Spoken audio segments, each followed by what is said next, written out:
আসসালামু আলাইকুম। কেমন আছো আপুরা? আশা করি সবাই ভালো আছো। তো আজকে আরেকটা নতুন গল্প নিয়ে চলে আসলাম। এই গল্পটার কথা অনেকে বলেছো আর এই গল্পটাও দেখলাম ভালোই মানুষ চাচ্ছে যে তাই ভাবলাম যে এই গল্পটা দিয়ে শুরু করি। আর অবাধ্য পিছুটান গল্পটা প্রায় শেষের দিকে। ওটা আর কয়েকটা পর্ব আছে তাই এটা শুরু করে দিলাম। আর কেউ মন খারাপ করবে না, আমি কিন্তু সবার রিকোয়েস্টের গল্প দিব, তবে একটা একটা শেষ করে নিই। এতগুলো গল্প তো আর আমার একসাথে দেওয়া সম্ভব না, তাই অনেকে অনেক গল্প সাজেস্ট করতেছো। আমাকে একটু তোমরা সময় দাও, আমি গল্পগুলো শেষ করে তারপর তোমাদের গল্পগুলো দিব। মানে একটার পর একটা গল্প দিব আর কি। তাই কেউ মন খারাপ করবে না, সবাই রিকোয়েস্টই আমি রাখবো। তো চলো নতুন গল্পটা আজকে শুরু করি। শুরু করছি চিত্র চিরে চৈত্র মাস, পর্ব 1। লিখেছেন মম সাহা। চাঁদনি আপার দেবর আমার বুকে হাত দিয়েছে আপা, আমি খুব ব্যথা পেয়েছি জানো, কি বিশ্রী ছোঁয়া। 7 বর্ষীয় ছোট বোনের মুখে এমন বিশ্রী একটা কথা শুনতে শরীরটা শিরশিরে করে কেঁপে উঠল চিত্রার। ঘর্মাক্ত মুখখানা রাগে লাল বর্ণ ধারণ করলো। বোনের দিক দৃষ্টি দিতেই দেখলো ছোট্ট মেয়েটা ভয়ে কেমন গুটিসুটি মেরে আছে। তাড়াতাড়ি বোনকে নিজের দুহাতে আগলে নিল সে। হতভম্ব কণ্ঠে বলল, দেখি তো আমার চেরি সোনা জামাটা একটু সরাও। আপা একটু দেখি। সবচেয়ে নিকটতম ভরসা স্থান পেয়ে মেয়েটা নির্দ্বিধায় জামা সরালো। জামা সরাতে আটকে উঠল চিত্রা। কেমন লাল হয়ে গেছে মেয়েটার সাদা ধবধবে চামড়াটা। কি ভীষণ বিশ্রীভাবেই না ছুঁয়েছে এতটুকু বাচ্চাটাকে। ভাবতে ঘৃণায় টইটুম্বুর হয়ে গেল চিত্রার শরীরের প্রতিটি শিরা উপশিরা। ক্ষেপে উঠল সে, অথচ বাড়ি ভর্তি এত মানুষ।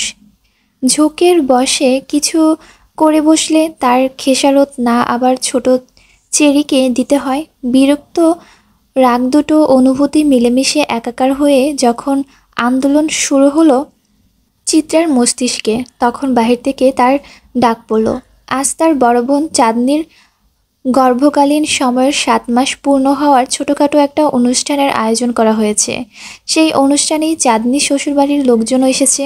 অবশ্য তার আপন বড় বড় বোন না চাঁদনি, তার বড় চাচার মেয়ের হলো চাঁদনি আপা। আর ছোট চেরিও তার আপন বোন না, তার ছোট চাচার মেয়ে হলো চেরি। চেরির পূর্ণ নাম হলো তোফা, কিন্তু আদর করে সবাই বাচ্চাটাকে চেরি বলে। আর মেয়েটা চেরি ফলের মতনই সুন্দর, আদরে গোলগাল। তাই তো এতটুকু বাচ্চার আজ বাজেভাবে ছোঁয়ার শিকার হলো। চিত্রার পরিবারটা বেশ বড় পরিবার বলা যায়। চিত্রার মা বাবা, বড় চাচা চাচি, ছোট চাচা চাচি, চিত্রার আপন বড় ভাই তুহিন, বড় চাচার ছেলে দুজন দিহান আর ত্রিশান, ফুপি আর ফুপির একমাত্র ছেলে বাড়ির সবচেয়ে ছোট সদস্য অনয়, চেরির আরেকজন বড় বোন যে চিত্রারও বড় ওহি আপা, এবং চিত্রা নিজে। চাঁদনিও বড় চাচার মেয়ের, কিন্তু তার বিয়ে হয়েছে বিধায় তাকে এই পরিবারের দলের আর টানা হয় না, কারণ সে এখন অন্যদের ঘরের। একমাত্র চাঁদনির বিয়ে হওয়ার ফলে এত বড় পরিবারের একজন মাত্র সদস্য কমেছে। আপা, আম্মু শুনলে তো আমায় বকবে তাই না? আম্মু তো বলে দুষ্টুমি করতে না, এত অচেনা কারোর সাথে খেলতে না। আমি কিভাবে জানবো ওই ভাইয়াটা আমাকে চকলেটের কথা বলে এমন ব্যথা দিবে? আমি আর দুষ্টুমি করব না আপা। চেরির এমন অসহায়ত্ব দেখে বুক ভার করে কান্না এলো চিত্রার। বয়ঃসন্ধির বয়স তো, তাই আবেগের স্রোতে কান্নাটাই আসে প্রথমে। কিন্তু সে কাঁদবে না মেয়েটার সামনে, তাহলে মেয়েটা আরও বেশি ভয় পেয়ে যাবে। কণ্ঠনালীতে আটকে থাকা কান্নার স্রোতটা গিলে ফেলল চিত্রা। খুব কষ্টে মুখে হাসি হাসি ভাব ফুটিয়ে বলল, কেন খেলবে না তুমি? হ্যাঁ, অবশ্যই খেলবে। আপা আছি না তোমার সাথে, কেউ কিছু করবে না। আর দেখো, তুমি কেবল ওই পচা ভাইয়াটার রুমের সামনে যাবে না, কেমন? মনে থাকবে তো? অবচ্ছিরি ডানে বামে মাথা নাড়ালো। কি নিষ্পাপ ছোট মুখখানা, টানা টানা মায়া মায়া দুটি চোখ বাচ্চাটার। অনেক ফর্সা আর স্বাস্থ্য ভালো হওয়ায় ভীষণ আদরে লাগে মেয়েটাকে। আর এই ছোট্ট মেয়েটার শরীরে হাত দিতে নাকি বাঁধেনি ওই লোকটির। কিছু তো একটা ব্যবস্থা করতেই হবে, এত সহজে তো ছাড়া যাবে না অসভ্যটাকে। বোনের মুখখানা ধুয়ে দিয়ে সুন্দর করে চুলগুলো বেঁধে দিয়ে দিল চিত্রা। কান্না করতে করতে লাল হয়ে গেছে বাচ্চাটার মুখ। পারে না যেন বুকের সবটুকু স্নেহ ঢেলে দিয়ে দেয় মেয়েটাকে। চেরিকে তৈরি করিয়ে চিত্রা নিজেও গোসল করে এলো। মাত্রই কলেজে থেকে এসেছিল সে। সামনে উচ্চ মাধ্যমিক পরীক্ষা তার, তাই এখন নির্বাচনী পরীক্ষা অনুষ্ঠিত হচ্ছে কলেজে। সেই সুবাদে বাড়িতে অনুষ্ঠান থাকা সত্ত্বেও তাকে কলেজে যেতে হয়েছিল। সে অবশ্য তত উন্নত শ্রেণীর ছাত্রী না, কোনো মতে চলনসই রেজাল্ট হলেই সে সন্তুষ্ট। ভাদ্রের উত্তপ্ত গরমে পরিবেশ ঘর্মাক্ত, আর সেই গরম দিয়ে এসে হুট করে এমন ঘটনার সম্মুখীন হওয়াতে বিরক্তিতে তেতো ভাব চলে এলো তার শরীরে। গোসল করায় আপাতত কিছুটা শান্তি মিলেছে। গোসল করে লাল টকটকে একটা থ্রি পিস পরল চিত্রা। অতঃপর চেরির হাত ধরে বাড়ির বাগানের দিকে এগিয়ে গেল। মূলত অনুষ্ঠানটা সেখানেই। বিরাট আয়োজন করা হয়েছে চাঁদনির জন্য। কত রকমের খাবারের যে আয়োজন করা হয়েছে তা হিসেব করেও শেষ করা যাবে না যেন। চিত্রা ছুটে এসে ধপ করে তার আপুর পাশে ঘেঁষে বসল। চিত্রাকে দেখে ভারী পেটের গোলগাল ফর্সা ধবধবে চাঁদনি মুচকি হাসল। বাম গালটা টেনে দিয়ে বলল, কই ছিলিস চিতাবাঘ? এতক্ষণ লাগিয়ে কি পরীক্ষা দিয়েছিস শুনি? পরীক্ষাকে এত সিরিয়াসলি নেওয়ার মেয়ে তো তুই না। কি ব্যাপার শুনি? বড় আপার দিকে আর চোখে তাকিয়ে মুখ বাগালো চিত্রা। বেশ ভাব নিয়েই বলল, তোমাদের মতন জর্জ ব্যারিস্টার হওয়ার মতন ছাত্রী হয়তো না, তাই বলে পাশ মার্কটা তুলব না। বাবাকে তো চেনো, ফেল করার অপরাধে না আবার জেলে দিয়ে দেয়। নিজের ক্ষমতায় যে দাগটা দেখায় সে। চিত্রার কথায় হাসল চাঁদনি। মেয়েটা তার বাবাকে তেমন পছন্দ করে না বলা যায়, বেশ ভয় পায়। একমাত্র নিজের বাবাকে ছাড়া পুরো পৃথিবীকে উত্তক্ত করার ক্ষমতা ওর আছে। বাবার সাথে ওর যে শীতল একটা যুদ্ধ প্রতিনিয়ত হয় তা সবারই জানা আছে। তবুও নিজের বাবাকে তো আর এমন কথা বলা শোভা পায় না। সেজন্যই চাঁদনি চোখ রাঙালো, ছোট্ট ধমক দিয়ে বলল, এমন বলে না চিতাবাঘ, তুই না ভদ্র মেয়ে? হ্যাঁ, আমি কি তা অস্বীকার করেছি? ভদ্র বলেই তো পিছে পিছে বলছি, অভদ্র হলে তো মুখের সামনেই বলতাম। কথাটা বলেই ফিসলে হাসল চিত্রা। চাঁদনি চেয়েও রাগে রাগে মুখ করে রাখতে পারল না। চিত্রাটা এমনই, যেখানে থাকবে সেখানেই হাসির মেলা বসবে। চাঁদনি আর চিত্রার কথার মাঝে চোখের গোল চশমাটা ঠেলতে ঠেলতে হরেক পদের ভাজার থালা নিয়ে উপস্থিত হলো অহি। ঘাড় অবধি চুলগুলো গরমে বেশ বিরক্ত করছে তাকে। অহির মুখমণ্ডল একটা নিষ্পাপ ভাব থাকে সব সময়, আর মেয়েটা বেশ গম্ভীরও। বড় পিতলের থালাটা মাছ 7 রকমের ভাজি। ভারী থালাটা চাঁদনির সামনে রেখে ক্ষান্ত হলো সে। সব খাবার আপাতত চলে এসেছে। থালাটা রেখে ওড়না দিয়ে নিজের মুখটা মুছল অহি। চেরিকে নিজের দিকে টেনে নিয়ে ছোট্ট কণ্ঠে বলল, তোমার খিদে লেগেছে চেরি? আপা কি তোমাকে খাবার খাইয়ে দিব? ছোট্ট চেরি অহির কোমরের দিক জামা আঁকড়িয়ে ডানে বামে মাথা নাড়িয়ে বলল, বড় আপা খাওয়া হোক, তারপর অহি খাবে। চিত্রা আপা খাইয়ে দিবে। চেরির কথাটা ভালো লাগলো না অহির। বিরক্তিতে নাক মুখ কুঁচকে বলল, তোমার চিত্রা আপা নিজের খাবার নিজে খেতে পারে নাকি? হ্যাঁ, যে তোমাকে খাইয়ে দিবে? অহির কথায় মুখ ভেঙচি কাটল চিত্রা। চেরির দিকে তাকিয়ে মুখ ফুলিয়ে বলল, তোমার মেজো আপা অনেক খেতে পারে বুঝলা, তাই তো এমন কাঠির লাহান শুকনা। এই চিত্রা, কেমন ভাষার ব্যবহার করছিস বাড়িতে? তোর সাথে থেকে চেরিও এসব শিখে। অহির নাক মুখ ছিটকানো কথায় ফিক করে হেসে দিল চিত্রা। হাসতে হাসতেই বলল, ছোট আপা তুমি তো শিক্ষক হবে তাই না? তোমার সাথে পারফেক্ট মানাবে সেই পেশা। এখনই তোমার মাঝে একটা মাস্টারনি ভাব আছে। সমস্যা নাই, তুমি আমাদের দিয়ে প্রথম প্র্যাকটিসটা করতে পারো, আমরা মাইন্ড করব না। চিত্রার কথা তালে চাঁদনিও হাসলো। ওহি কপাল কুঁচকে দাঁড়িয়ে রইল উত্তরবিহীন। চিত্রার সাথে কথা বলাটাই একটা বোকামি, আর ওহি বরাবরই নিজেকে ভীষণ চালাক দাবি করে। পুরো বাগান ভর্তি নিজেদের বাড়ির মানুষের গিজগিজ করছে। মাত্রই অনুষ্ঠান শুরু হবে। হুট করে কোট প্যান্ট পরা চাঁদনির দেবরটা হাজির হলো। ধপ করে বসে পড়ল চিত্রার পাশে। তাকে দেখতে গুটিয়ে গেল ছোট্ট চেরি। চিত্রার হাসি হাসি মুখে অমাবস্যা নামলো। মুখ আধার করে সে চাঁদনির পাশ থেকে উঠে চেরির সাথে দাঁড়ালো। চাঁদনির দেবর মহিন সবার দিকে তাকিয়ে কেমন হাসলো। গাদো গাদো কণ্ঠে চিত্রার উদ্দেশ্যে বলল, আরে আরে বেআইন সাহেবা, উঠে পড়লেন যে? আমার পাশে বসলে কি ক্ষয় হয়ে যাবেন নাকি শরীর? চিত্রা মুখ বাঁকালো, অন্যদিকে তাকিয়ে বলল, আপনার তো অনেক কারেন্ট, যদি শক খেয়ে যায়। চাঁদনি কোনো মতে নিজের হাসি মুখ বজায় রাখলো। বোনের এমন ভঙ্গির কথা তার যে তত পছন্দ হয়নি সেটা প্রকাশ না করার আপ্রাণ চেষ্টা চালালো। চিত্রার বড় ভাই তুহিন এগিয়ে এলো বোনদের দিকে, বেশ গম্ভীর সুরে বলল, চিত্রা, যা তো একটু ছাদে।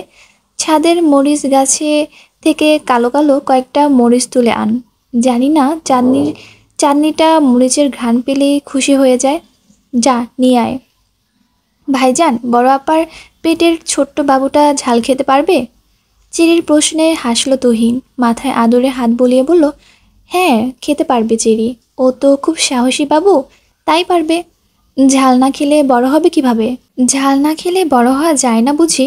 এজন্য কি বাহার ভাই এত ঝাল খায়? তাই তো বলি বাহার ভাই অত বড় কেন?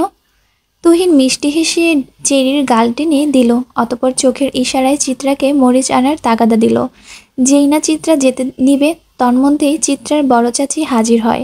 ব্যতিব্যস্ত কণ্ঠে বলে, আহা, দুপুর হয়ে গেল, এলো যে, অনুষ্ঠান শুরু করতে হবে। চিত্রামা, যা তো, বাহারকেও ডেকে আন। আর এক দৌড়ে যাবি, আবার এক দৌড়ে আসবি, যা। চিত্রা মাথা দুলিয়ে ছুট লাগালো ছাদের দিকে, তবে যাওয়ার আগে চেরিকে ছোট আপার সাথে থাকার নির্দেশ দিয়ে গেল। ছাদে টুকটাক সবজি গাছের পাশাপাশি অনেক রকমের ফুল গাছ অবস্থিত। বিভিন্ন ধরনের ফুল সংগ্রহ করাই যেন চিত্রার কাজ। তার ভীষণ ভালো লাগে এই কাজ করতে, তাই তো ছাদে প্রবেশ করার সাথে সাথেই পা বাড়ালো ফুল গাছগুলোর দিকে। কয়েকদিন আগে 3টি নতুন ফুলের চারা গাছ লাগিয়েছিল।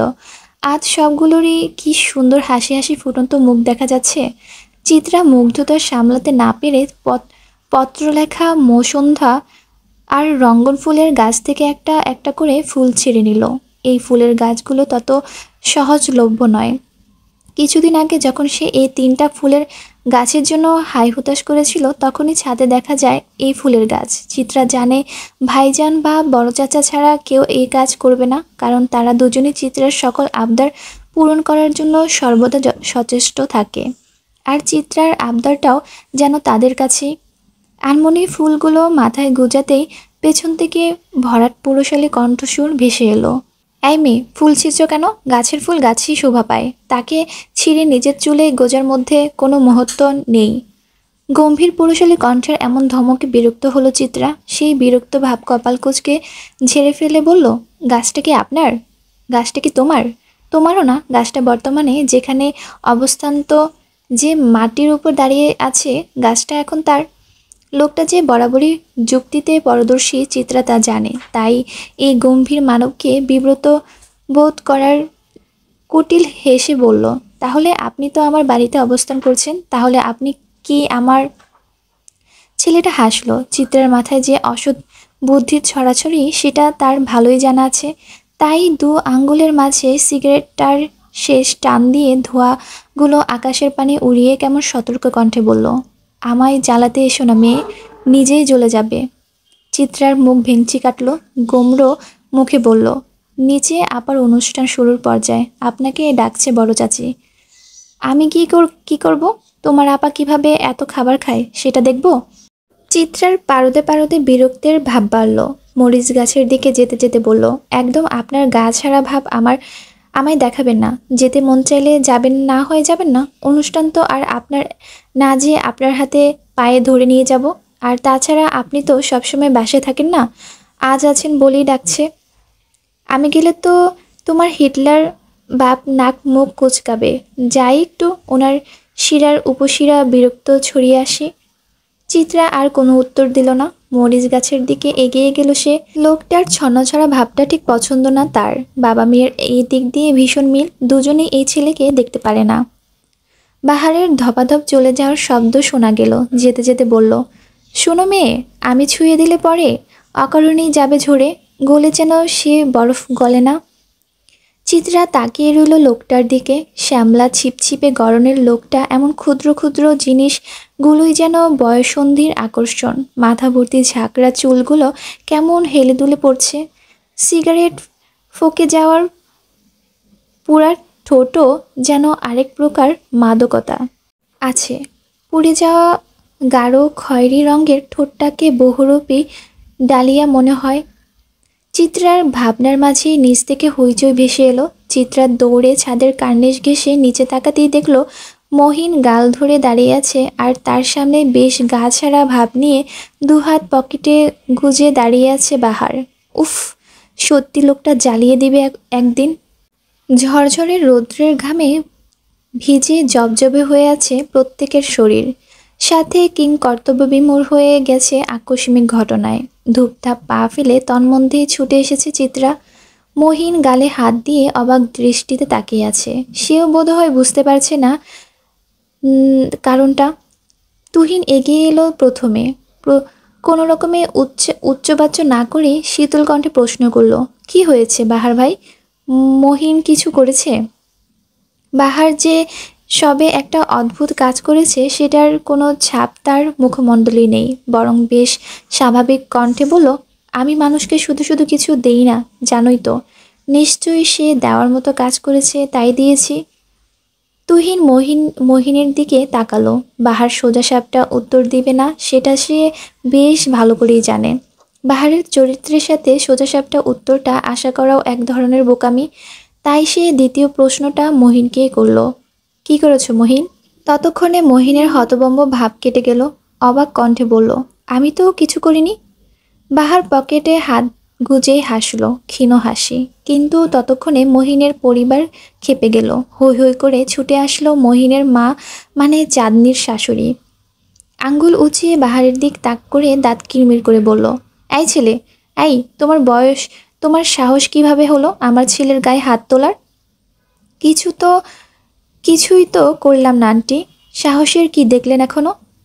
মহিলার দাঁত কিরমির করার প্রশ্নের জবাব এমন উত্তর যেন অনাকাঙ্ক্ষিত ছিল। দূর হতে চিত্রার ভয়ে হাত পা কাঁপছে।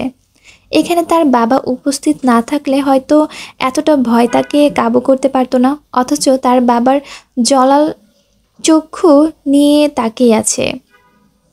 ঘটনা বিগড়াতে যে বেশি সময় লাগবে না তা বুঝতে বেশি সময় লাগলো না চিত্রার। মহিনের মা লতা বেগমের রাগ চক্রবৃদ্ধি আকারে বাড়ল। বেছে বেছে সে চিত্রার বাবা নুরুল সওদাগরকে দিকে তাকিয়ে চোখ দিয়ে অগ্নি বর্ষণ করে বলল, ভাই সাহেব, আপনারা হাঁ করে স্বপ্ন দেখছেন? বাহিরে একটা উটকো ছেলে আপনাদের সামনে এমন একটা কাণ্ড ঘটিয়ে ফেলল, অথচ আপনারা নিশ্চুপ। ছেলেটাকে ধমকও দিচ্ছেন না। ওনার ধমকের পরোয়া অন্তত বাহার করে না আন্টি। ভুল জায়গায় ভুল তথ্য প্রেরণ করাটাই বোধহয় মহিলা সমাজের কাজ। এবারও বাহারের কণ্ঠ স্বাভাবিক, কিন্তু স্বাভাবিক থাকতে পারলেন না নুরুল সওদাগর। খ্যাক খ্যাক করে বলে উঠলেন, এই অভদ্র ছেলে, বড়দের সাথে কিভাবে কথা বলতে হয় জানো না? অন্যায় করেছ অথচ ন্যূনতম লজ্জাবোধ নেই। লজ্জাবোধের ফাংশনটা আমার ঠিক কাজ করে না, আর ভুল জায়গায় তো আরও আগে কাজ করে না। সূর্যের তেজ বাড়ল, সাথে তরতর করে বাড়ল নুরুল সওদাগরের রাগ। বড় বড় পা ফেলে এগিয়ে এলো বাহারের দিকে। বাহারের বুকের বাঁ পাশটা ধাক্কা দিল শরীরের সর্বশক্তি দিয়ে। ছেলেটা দু পা পিছিয়ে গেল অপ্রত্যাশিত ধাক্কায়, অথচ কোনো প্রতিক্রিয়া দেখালেন না নজরুল সওদাগরের। বরং কোনো বাক্য ব্যয় ছাড়াই বিরাট আরেকটা চর বসালো মহিনের গালে। পরিস্থিতি আরেক ধাপ হতভম্ব হলো। সবাই কেবল ফ্যাল করে তাকিয়েই রইল। নুরুল আলমও কম হতভম্ব বোধহয় হলো না। বাহার যেন অদৃশ্যভাবে চরটা তাকিয়ে দিল। নুরুল আলমের মতন শক্ত কঠোর পুরুষ ভাষা হারালেন। নিজের বড় ভাইয়ের দিকে তাকালেন হতভম্ব চোখে। কোনো মতে উচ্চারণ করলেন, বড় ভাই, আপনি দেখলেন তো?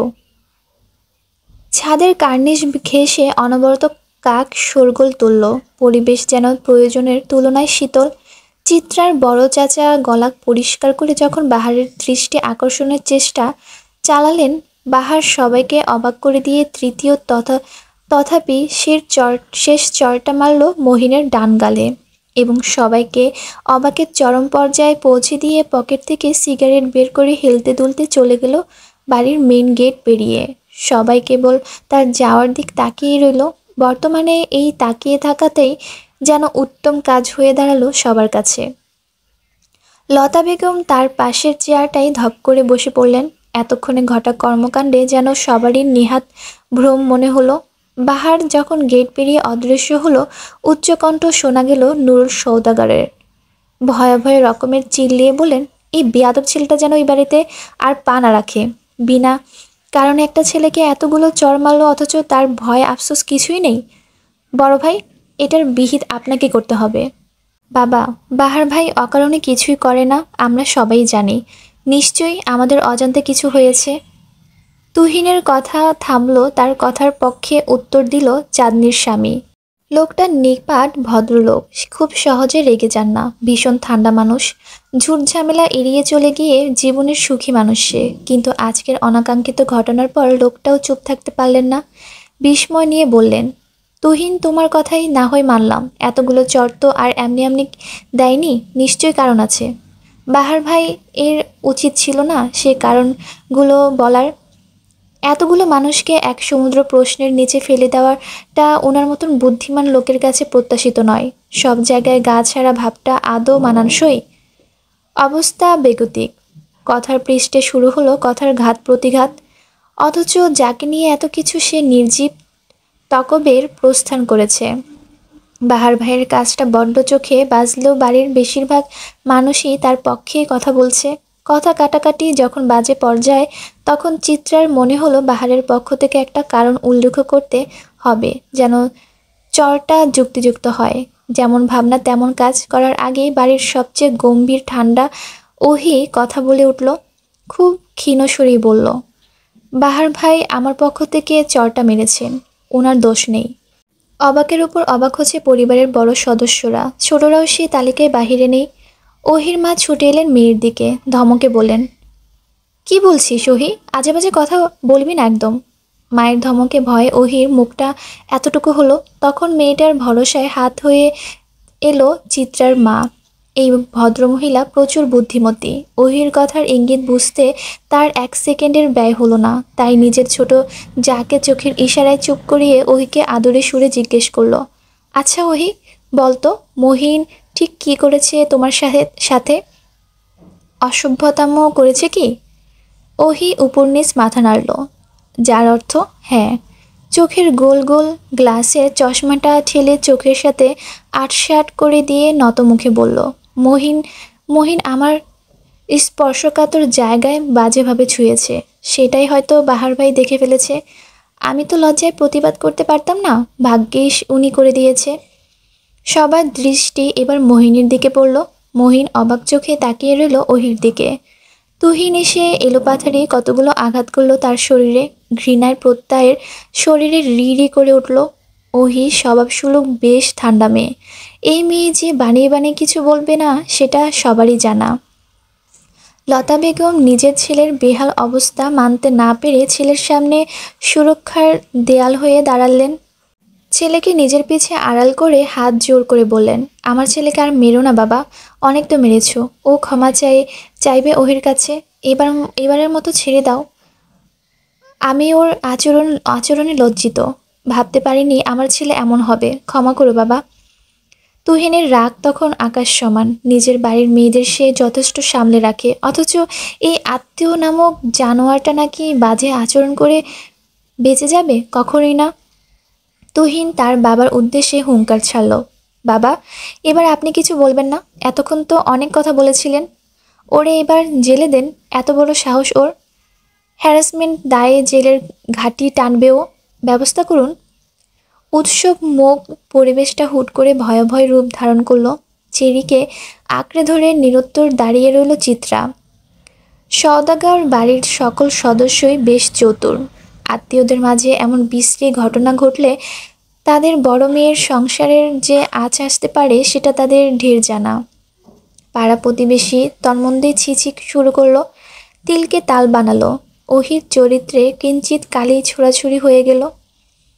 বাড়ির সবচেয়ে বড় সদস্য আফজাল সওদাগর নিজেই মুখ খুললেন, গম্ভীর থেকে গম্ভীর কণ্ঠে বললেন, যা হয়েছে তা শেষ, মহিনকে তা যথেষ্ট শাস্তি দেওয়া হয়ে গিয়েছে, বাকিটা আমরা পারিবারিক তবে ভাবে মিটিয়ে নেব। এই নিয়ে আশা করি আর কোনো কথা হবে না। আমাদের মেয়ে এখানে নেহাতি ভুক্তভোগী, ওরে নিয়ে আর কোনো সমালোচনা আর কেউ করবেন না আশা রাখি। শেষের কথাটা যে পাড়া প্রতিবেশীদের উদ্দেশ্যে বলা তা বুঝতে বাকি রইল না কারো। লতা বেগম নিজের রক্তাক্ত ছেলেকে কোনোভাবে ধরে রেখে ক্ষীণ অথচ কঠোর সুরে বলল, আমি ওরে নিয়ে এখনই চলে যাচ্ছি। চাঁদনির তো আর কয়েক মাস পরে ডেলিভারি ডেট। ও এখানেই থাকুক। আমাদের বংশে বউদের প্রথম সন্তান তার বাবা বাড়িতেই হয়। জুনায়েদ, তুই কি যাবি আমাদের সাথে? শেষের প্রশ্নটা তিনি নিজের বড় ছেলের উদ্দেশ্যেই করলেন। জুনায়েদ লোকটা ভদ্রলোক, সহজ সরল হলেও ভীষণ বাস্তববাদী। তাই নিজের মায়ের প্রস্তাবকে অকপটে না করে বলল, আমার তো কথা ছিল সময়ে অসময়ে চাঁদনির পাশে থাকার, তাই এ সময়ে ওর পাশেই থাকতে হচ্ছে। তোমরা যাও মা। লতা বেগম বড় ছেলের দিকে ঘৃণার দৃষ্টি ফেলে চলে গেলেন। মহিলার ভাব এমন যে এই পৃথিবীতে তার ছেলেটা ছেলের মতন শুদ্ধ পুরুষ আর দ্বিতীয়টা নেই। তাই ছোট ছেলে যাই করবে তা হাসি মুখে মেনে নেওয়াটা উচিত কাজ। যেহেতু চাঁদনির পরিবার মেনে নেয়নি, তাই বংশের নতুন নিয়ম বের করে শাস্তিস্বরূপ চাঁদনিকে ঘুরিয়ে পেঁচিয়ে এই বাড়িতে নিবেন নিবেন না তা বুঝিয়ে দিয়ে গেল। কেউ কোনো রকম প্রতিক্রিয়া জানালেন না। সবার ভাব এমন যে লতা বেগমের বংশের নিয়মটা তারা নির্দ্বিধায় পালন করবেন। যখন বড়দের কথোপকথন চলল, মহিন ধীর কণ্ঠে বলল, আপনাকে তো আমি ছুঁইনি ওহি, তবে এবার নিশ্চয়ই ছুঁয়ে দেব। এমনভাবে ছুব যেন নিজেকে দেখে নিজে লজ্জা পান। ওহি নিরুত্তর রইল। ভাব এমন সে কথাখানা শুনেইনি। মহিন আর তার মা চলে যেতেই আরেক দফা ক্ষমা চাইল জুনায়েদ। ভাইয়ের কর্মকাণ্ডে যে সে লজ্জিত সেটা আর তার আচরণেই প্রকাশ পেল। সবটুকু ঘটনা চাঁদনি ভরকে গেছে। সংসারটা ভাঙতে বসলো ভেবেই ভয়ে কাঁপল তার মন। বাঙালি নারীদের কাছে তো আবার সংসারই সব। ধ্যান জ্ঞান বেঁচে থাকে। দুপুর গড়িয়ে বিকেল হলো, বিকেল গড়িয়ে সন্ধ্যা। বাড়ির পরিবেশ খানিকটা থমথমে। যে যার মতন নিজেদের ঘরে আছেন। অন্যান্য দিনের মতন হইচই নিয়ে হাসি তামাশা নেই। আকাশ যখন কমলা রং ছেড়ে কালো রঙে নিমজ্জিত হলো, ছাদ থেকে ভেসে এলো তখন গিটারের টুংটাং শব্দ। চিত্রার বয়সন্ধি মনের মন খারাপের আবেশটা হাওয়ায় মিলিয়ে গেল হুট করে। গিটার তো বাহার ভাই মাঝে রাতে বাজান, তাও মাঝে মাঝে। আজ এমন একটা দিনে এই সময় গিটার বাজাচ্ছেন যে? পরক্ষণে মনে পড়ল আজ বাবা বাড়িতে, আর বাবাকে বিরক্ত করা বাহার ভাইয়ের সবচেয়ে পছন্দের কাজ। আনমনেই দীর্ঘশ্বাস বেরিয়ে এলো। বাহার ভাই তাদের বাড়িতে এসেছে আজ 1 বছর হতে চলল। কোনো আত্মীয়তা নেই লোকটার সাথে, কেবলমাত্র দিহান আর ত্রিশানের শিক্ষক হয়ে এই বাড়িতে খুঁটি গেড়েছেন সে। গত বছর যখন দিহান আর ত্রিশান ভাইয়ার উচ্চ মাধ্যমিক পরীক্ষা সামনে, তখন কুলকিনারা খুঁজে ভালো শিক্ষকের সম্বন্ধ চালালো। অতঃপর একদিন হুট করেই বড় চাচা বাহার ভাইকে নিয়ে এলেন। কঠোর গা ছাড়া ভাবে এই বাহার ভাইয়ের কড়া শাসন আর পরিশ্রম দুজনই দারুণ রেজাল্ট করলো। বাহার ভাই বর্তমানে ইংলিশ মাস্টার্স পড়ছেন পাবলিক ভার্সিটিতে। ছাত্র হিসেবে ভীষণ মেধাবী হওয়ায় সে এই বাড়িতে সকলের মন পেয়ে যায়। অবশ্য অনেকটা গা ছাড়া আছে বিধায় চিত্রা আর তার বাবা বাহারকে পছন্দ করে না। চিত্রাদের পরিবারের সবচেয়ে বড় সন্তান হলো তুহিন। সে সবার বড়। বড় চাচার তখন সন্তান ছিল না, কিন্তু তুহিন ভাইজান হওয়ার পর বড় চাচার ঘর আলো করে চাঁদনি আপা এলো, তারপর ছোট চাচার ঘরে এলো ওহি আপা। তারপর দিহান আর ত্রিশান ভাই যমজ হলো বড় চাচির ঘরে, অতঃপর চিত্রা এবং তারপর সবার ছোট আদরের চেরি। বর্তমানে ত্রিশান ভাই আর দিহান ভাইকে পড়াশোনার সাহায্য করার পাশাপাশি চেরি আর অনয়কেও পড়ান বাহার ভাই।